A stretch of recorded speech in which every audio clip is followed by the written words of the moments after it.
బట్టి budget bogus, బట్టి budget బడా, జూటా బడ్జెట్ అని మాజీ మంత్రి బీఆర్ఎస్ నేత హరీష్ రావు సంచలన వ్యాఖ్యలు చేశారు. ఇవాళ అసెంబ్లీ వద్ద బడ్జెట్ పై మాట్లాడుతూ 6 గ్యారంటీలకు రేవంత్, బట్టి గోరి కట్టారని ఆగ్రహం వ్యక్తం చేశారు. ఎన్నికల హామీలపై కాంగ్రెస్ ప్రభుత్వానికి చిత్తశుద్ధి లేదని అర్థమైందని, గతం కంటే 20 పేజీలు పెంచారు తప్ప హామీలకు కేటాయింపులు లేవన్నారు. 6 గ్యారంటీలు అమలు చేస్తున్నామని సీఎం రేవంత్ సభ సాక్షిగా అబద్ధం చెప్పారని, సీఎం రేవంత్ ప్రజలకే కాదు ఎమ్మెల్యేలకు సైతం అందుబాటులో ఉండడం లేదన్నారు. 3 లక్షల పింఛన్లు కట్ చేసి 2 లక్షల కొత్త పెన్షన్లు ఇస్తామంటున్నారని, కోటీశ్వరుల సంగతి అటుంచి మొదట మహిళలకు ఇస్తామన్న నెలకు 2500 ఇవ్వాలన్నారు. ఈ బడ్జెట్ తో విజయవంతంగా గోరి కట్టారు. గత బడ్జెట్ ప్రసంగం కన్నా ఈ బడ్జెట్ ప్రసంగంలో 20 పేజీలు పెంచారు, 20,000 కోట్ల బడ్జెట్ పెంచారు తప్ప 6 గ్యారంటీల ప్రస్తావన గాని దానికి అవసరమైన నిధులు కేటాయింపు చేయలేకపోయారు. కాగితాల మీద, అంకెల మీద తప్ప ప్రజల కష్టాలు తీర్చడంలో గాని ప్రభుత్వానికి చిత్తశుద్ధి లేదని మరొకసారి స్పష్టంగా అర్థమైపోయింది. నిధులు ఖర్చు చేయని పథకాలకు తిరిగి మళ్లీ ఇది ఈ బడ్జెట్ లో కూడా అవే పథకాలు, అదే నామస్మరణ, అదే కేటాయింపు. ఎట్లా నమ్మాలి?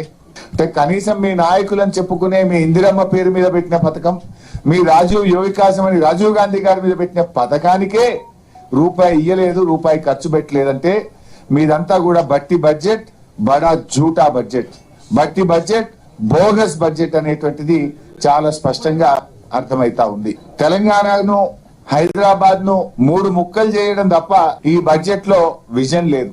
ఓటు వేసిన ప్రజలకు వెన్నుపోట్లు పొడిచారు. ఈ బడ్జెట్ లో సకల జనులకు దక్కింది గుండు సున్నా. అంకెల గారిడి, మాటల గారిడి తప్ప వీళ్ళ బడ్జెట్ లో పేదల పట్ల నిజాయితీ లేదు, చిత్తశుద్ధి లేదు అనేటువంటిది అర్థమవుతా ఉంది. 3 ఏళ్లు నిండక ముందే 3.5 లక్షల కోట్ల అప్పు చేశామని చెప్పి వాళ్ళ లెక్కలు చెప్తా ఉన్నాయి. బీఆర్ఎస్ పార్టీ ఓ సెక్రటరియట్ కట్టింది, ఓ అంబేద్కర్ కట్టింది, ఓ కాళేశ్వరం కట్టింది, ఓ మిషన్ భగీరథ కట్టింది, చెక్ డ్యాములు కట్టింది, చెరువులు కట్టింది.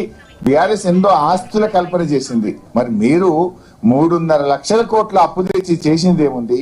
వెనుక ఫిరాయింపు ఎమ్మెల్యేలను కూర్చోబెట్టుకొని రాజ్యాంగ విలువల గురించి మాట్లాడడం విడ్డూరం. మీ వెనక ఎవరిని కూర్చొని పెట్టినావు? పార్టీ బీఆర్ఎస్ పార్టీ ఎమ్మెల్యేలను కొనుక్కొని ఫిరాయింపు ఎమ్మెల్యేలను మీ వెనక కూర్చోబెట్టుకొని నువ్వు అంబేద్కర్ సూక్తులు, రాజ్యాంగ విలువల గురించి మాట్లాడడం ఇది సిగ్గుచేటు. మా 10 ఏళ్ల పాలనలో బూడిద నుంచి ఫీనిక్స్ పక్షిలాగా ఈ రాష్ట్రాన్ని ఎగిరింపజేసింది బీఆర్ఎస్. కానీ మీరు ఆ ఫీనిక్స్ పక్షిని బూడిద చేసిన పాపం ఈ 2 ఏళ్ల కాంగ్రెస్ పాలనది. అసలు మీరు ఒక్కటన్నా ఉన్నదా? స్కాములు తప్ప స్కీములు ఉన్నాయా మీ గవర్నమెంట్ లా? ఈ బడ్జెట్ తో విజయవంతంగా గోరి